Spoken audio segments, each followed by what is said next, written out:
आज मी तुम्हाला इझी आणि फास्ट फ्राईड भेंडीची चटकदार होणारी फ्राईड भेंडी दाखवणार आहे रेसिपी, जी माझ्या घरी सगळ्यांना माझ्या हातची आवडते.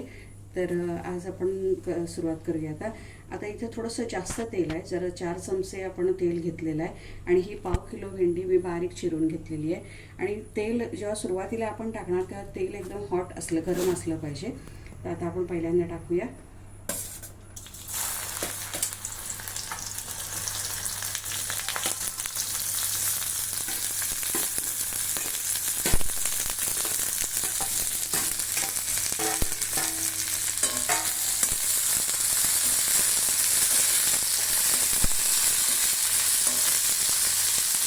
हे टॉस झाल्यानंतर सगळ्या भेंडींना हे ऑइल लागल्यानंतर आपण हे गॅस एकदम बारीक करून ठेवायचा.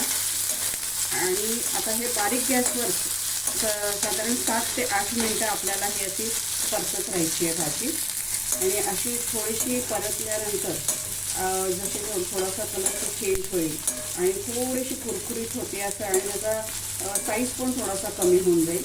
त्यावेळी आपली ही भेंडी तळून कंप्लीट होऊन जाईल. आणि जे आपण आता एक्स्ट्रा तेल घातलेलं आहे ते पण नंतर सगळं सुटून बाहेर पडेल आणि ते आपण काढून ठेवू शकतो. म्हणजे आपल्या भाजीमध्ये पण जास्त तेल राहणार नाही. आणि एकदम मिनिमलिस्टिक मसाल्यांमध्ये आपण करायची, एक टेस्टी असणार आहे खूप आपण ही भेंडीची भाजी. आता मी तुम्हाला थोड्या वेळानंतर सांगते की हे कितपत हे फ्राय झाल्यानंतर दाखवते. आता आपली फ्राईड भेंडी पूर्ण फ्राय झालेली आहे. आता आपण हे एक्स्ट्राचं तेल काढून घेऊया आणि काढून झाल्यानंतर मी तुम्हाला दाखवते पुढे काय करायचं ते. आता आपण जे मसाले त्याला लागणार आहेत त्याच्याबद्दल बोलूया. हे घरातलेच मसाले आहेत सगळे. आपण अर्धा चमचा हे घरातला मिक्स मसाला घेतला आहे, अर्धा चमचा नाही पाव चमचा ही हळद पावडर घेतली आहे, पाव चमचा मीठ घेतला आहे, आणि हा अर्धा चमचा मॅगी मसाला घेतला आहे, आणि जरासा चिमूटभर आपण ही आमचूर पावडर टाकलेली आहे.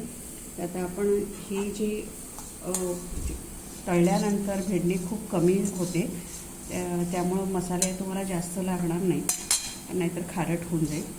तर आपण ही मसाले सगळे घालूया आणि आपण 2 मिनटं हे परतवून घेऊया गॅसवर. मग आपली ही फ्राईड भेंडी रेडी झाली.